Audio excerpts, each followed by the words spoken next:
it's Amanda here from DMG, and I have another of these reviews, look at, whatever you want to call it, of the gaming guide books that you can get. Now, I've mostly done Future Press, but I've got a few that are piggyback guides as well. This is a Future Press one. I've done some Dark Souls ones already. Future Press did the guide for Dark Souls 1, Dark Souls 2. They didn't get, for whatever reason, the license for Dark Souls 3. However, later on they got the permission and the license, whatever, to do a compendium of all three. So effectively you have 1, 2 and 3 all in here. However, when you look at this with me, if you've seen the other two, you will see that the way that it's done is very different. And also the Dark Souls 2 that I had, certainly, and I don't know if there's an updated version of it, but certainly the one I had was the original Dark Souls game, whereas obviously it was remastered to Scholar of the Sin, I think it was called. So that guide didn't entirely cover everything in there, so some of the things on the maps and some of the enemies weren't shown, a few bits and pieces. It wasn't major problems, but there were just a few bits that weren't there, whereas this one does cover the remastered version of Dark Souls 2. So if you've already got those, like me, it's still really nice. This is still a really nice book, because you not only the book's set out very quite differently and the look of it's quite different, but also obviously, as I say, you get the updated version of Dark Souls 2, plus of course the main thing is you get Dark Souls 3. Okay, so enough chatter, let's get on and have a look at the book itself. Now, these are really hard to get. I spent over a year trying to get this. You cannot get them new, as in sort of from a store, as far as I'm aware. I know a lot of people, say on eBay and Amazon, etc., are selling them as new in their cellophane or whatever. I got a so-called second-hand copy. As far as I could tell, the only thing that seemed to have happened to it was the cellophane had been taken off. It had the little postcards with it. It even had, the ribbon was still tucked in, and when you opened it, it had that beautiful new book smell. So, you know, I think they are out there. You have to be patient and you have to look for them. Now, it comes inside this gorgeous little box, which is really nice to have this. It's just a nice extra touch. And there are the postcards, yes, here. I call them postcards, so they're a little bit bigger than postcards, really. And again, look, it still came in this envelope. It's pristine. I mean, I was just so lucky. So it comes with these. Now, if you're getting a second-hand copy, you may or may not get these. So you get 1, 2, 3, 4, and they're beautiful artwork. So that is what you get there, if you're fortunate enough that they're included. And then, as always with Future Press, it's beautiful quality. I would say, for me, I think this seems, if it's even possible, better quality than the others that I've seen. The book itself is pretty standard. The hardcover, as you can hear, it's lovely and strong, really thick. You can see how thick that is. But it's the actual quality of the pages. The pages themselves are really much thicker, I would say, but just a really nice quality. They're coated, as you can see, again, as they always are, but I would definitely say that the quality of the paper, if, as I said, if it was even possible, because I thought it was pretty good anyway, has improved. So this is definitely a really nice quality book. It comes, as I mentioned, with the ribbon for page marking, which is always really handy, I think. So then you can see, look, even as I open it, it's just like it's not been used. So then we start off, as I say, with the introduction to the trilogy, which is really nice. And then we have our index, and you also have a legend down the side here just explaining what all the different icons are going to stand. It's looking here, the story of Dark Souls, then obviously Dark Souls 1, Lordran, Dran Lake, Dark Souls 2, and Lothar is Dark Souls 3. So that's your sections, and then it says, well, that's chapter 1, and then it goes into a little bit more information about what's in chapter 1 here. So chapter 1 is like the story of Dark Souls, and then it says story of Dark Souls, and then it says, you know, a little bit more information about what's in that section. Then Lordran areas, I hope I'm saying that right, and it goes through, you know, Undead Burg or whatever, so you can find a specific area that you want, and then same for the others. And then here it says chapter 5 is equipment, and then it goes into a little bit more information here about what equipment, so weapons and shields, armor, items, sorceries, so a little bit more information. Then enemies and bosses, so that's your index. So then we get into the story of Dark Souls, and it has a little bit of information here. It has some beautiful artwork, and it just explains the story, but it puts in there where it got that information from for that story. So it doesn't tell you anything by me saying this. So it says shadows are drawn like moths to the first flame. So that, as I say, that's not really giving you anything away. But then in brackets it puts 1A. So you look here to 1. And it then says A, and then it shows you that it's this is the intro sequence, and then it tells you the sentence that information has come from. So it's basically giving you its provenance, I guess is the best way to say, of everything that they're saying about the story.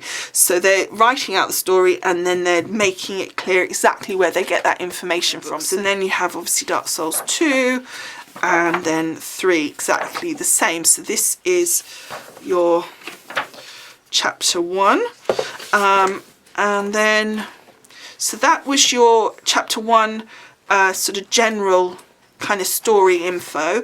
And then we have what they call the universal concepts.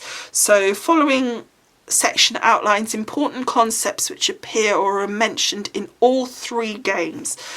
These points are frequently referenced throughout the series and essential to understand in not only each game's individual story, but also the narrative components which all 3 games share in common. Again, it puts the story down a little bit, and it puts exactly the same way it put its provenance down there as well as to where it got that information. So there's a number of things like bonfires. We all know there are bonfires, so it's explaining about the bonfire, how that applies, and where it gets all that information from. So again, I'm not going to so that you see too much, because I don't want to sort of give anything away, but you can see how beautiful that looks. The same. So this is all of that, so that's all about the story. When you get to this section, this is chapter 2, Lordran, so obviously this is the area for Dark Souls 1. This is when it gets into the maps. So here you can see it's got the first section, it shows the map. I don't think I'm going to give anything away too much by showing you this. So it's got the important items that you need, it's got the beautiful map, it just explains what it is, the area, and then you've got the key, which obviously you had the legend at the front of the book. It's got a little bit of nice artwork there as well. So you've got all that set out, but it doesn't do what the first book did, which is you would have a map, and then it would perhaps do smaller sections, more detailed sections of that map, and it would have actual written information as well. So you've got maps and maps and maps and maps, right up to here where we get, this is still within our Lordran chapter. I'm going to keep my finger in the front of this so that we can see how big this chapter is. Then we get into the dialogues. Now they did do this in the previous original book, and they just are picking a character, so it then tells you the different dialogues that you can have and what's important and what that will do and why you need to do it if necessary. You know, certain characters have storylines that you want to follow, and you have to make sure you do certain parts of the dialogue in order to progress that storyline. So it's just going through that, but also just general chit chat as well. So it's got all of that there. So that's all of the dialogue there, more and more, quite a lot of it.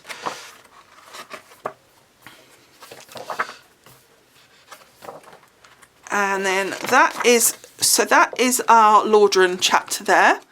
So quite a chunky bit. So then we get on to Dran Lake, and again it's exactly the same. It's the maps here, and obviously this is the updated map. This is the Scholar of the First Sin one, so that's all good. So this is all of your Dran Lake one. Let me get to the end of it here. So that goes all the way to there. So again, it's got your dialogues here at the end as well. So it's all your maps and all your dialogues, and that's that chapter. Then we've got Lothar, which is obviously for your Dark Souls 3. So again, exactly the same. All your maps, some beautiful artwork, and then your dialogues, again, as before, similar sort of size chapter as the others. So this is bringing us to about halfway through the book, I would say. Yeah. So then we get on to equipment and items. So let me just show you daggers. Again, I'm hoping that this isn't giving anything away too much. I'm sure that you're aware that there'll be weapons, and I'm sure it doesn't really tell you very much. So you can see here, you've got a section, this is under weapons and shields, and then we've got a section that says, you know, the different types of daggers, and then you can see here it says 3, so that's obviously Dark Souls 3, and that's for DLC 2. It's also color coded, so you can actually find it pretty quickly just by glancing, because it will be color coded as well. And you've just got basically an image of it, how you can get it, and about it. So it's pretty just basic information. There's no statistics or anything on there. It's just pretty simplistic. So this is all your daggers, and then you've got straight swords. So there's all different weapons here, and again, just all categorized. So this is all bows and all sorts here. So you can see how it's really nice with the images and things. And then we get on to armor. So what we've got here on armour, apart from a beautiful image at the top again, is we've got like the armour set. So it sets out that whole set. There's so many different ones. Again, I don't want to give too much away, but you can see the beautiful artwork. They show you the full image of it on the character, plus then each little individual element, and then they say where you can get it and just about it, I guess, really. And again, marking the actual game number as well. And there are a lot. So that goes right to there. So then we've got our items and accessories, so things like herbs, Estus flasks, etc. And again, you've just got this gorgeous artwork at the top as well.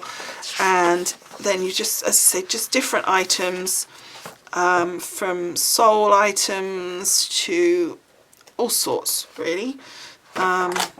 So that's your soul items. And again, beautiful artwork here at the bottom, so stunning. I'm hoping you can see it okay, because the book has got that beautiful coating on it, which in life you can you don't, it's not as shiny as under my lights when I'm filming. So then we've just, again, more items. I don't want to give anything too much away by showing them too detailed, but the principle is the same. You've got a lovely little picture of that item, details of it, where you get it, and of what it is about. Upgrading, so just loads of stuff, keys and rings. And again, at the side, by the way, I don't know if you noticed, there says the chapter number, so that's kind of helpful as well.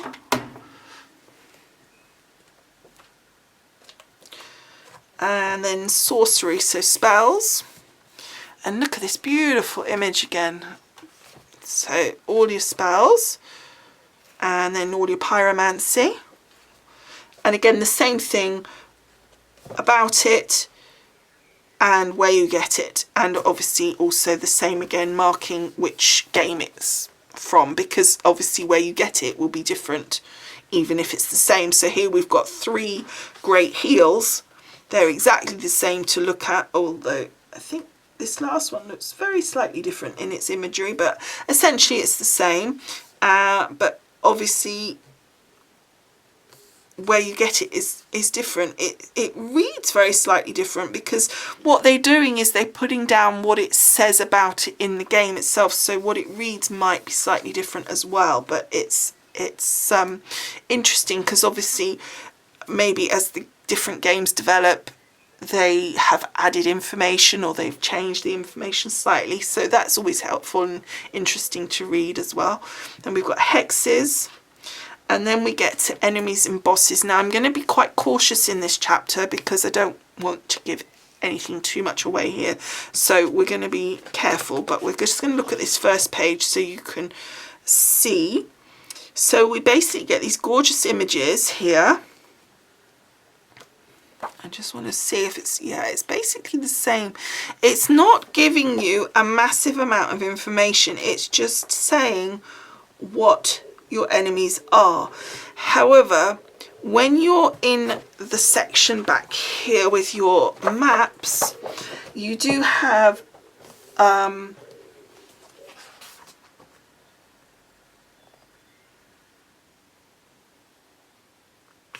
on the map, the enemy, it says that is your enemy, and it tells you the name of the enemy. You could then look it up because it's in alphabetical order, so you can look it up in here. It doesn't really tell you very much about it. It's saying, for example, these ones have nothing, they just have the image. But this one perhaps is a bit more important. So what it says is lore items, Demon's Great Hammer, page 267. So then you can go and look at 267, Great Hammer, which is, what did it call it? Demon's Great Hammer, that's why I couldn't say it. So then you look up Demon's Great Hammer, it tells you about that it's game 1 and where you got it and about it, so that it gives you a little bit of information there. But essentially, again, unlike the original books, which give you strategy, statistics, etc., you're not really getting that here. You're just getting the imagery and a little bit of information with other pages, you know, where to look at if necessary, if it's relevant.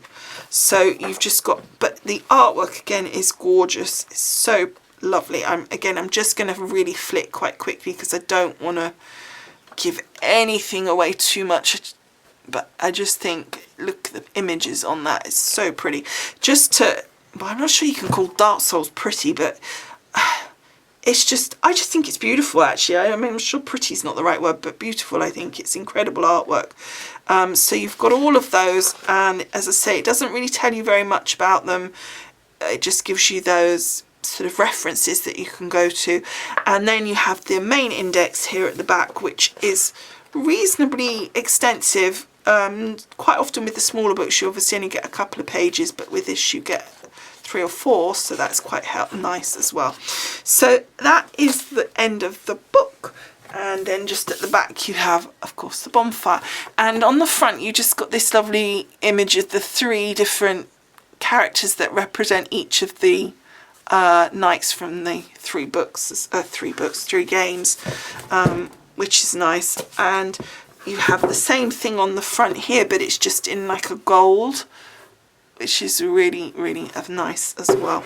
So it's, as you can see, quite a different kind of book to the individual books. And that's for me why I felt that it was worth it. Even though I had 1 and 2, I knew that it was updating 2 anyway, so that was helpful. And also it had obviously about game 3, so that was useful. And to me, the whole look of it and the whole feel and the way it was set out, the different artwork, etc., I just felt that it was just something that was really enjoyable. And I loved the way they did the story.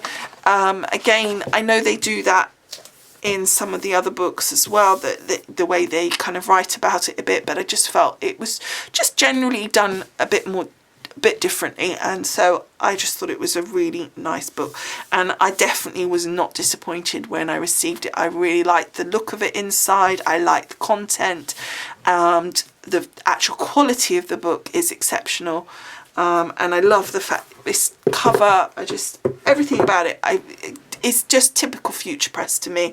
They always do quality, and this is definitely up there with the rest.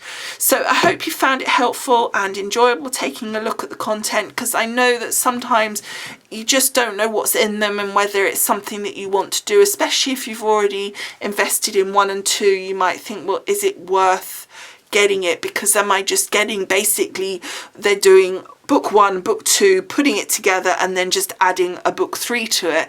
They're not doing that. I did wonder it, because I didn't particularly find anything that showed me what was in it.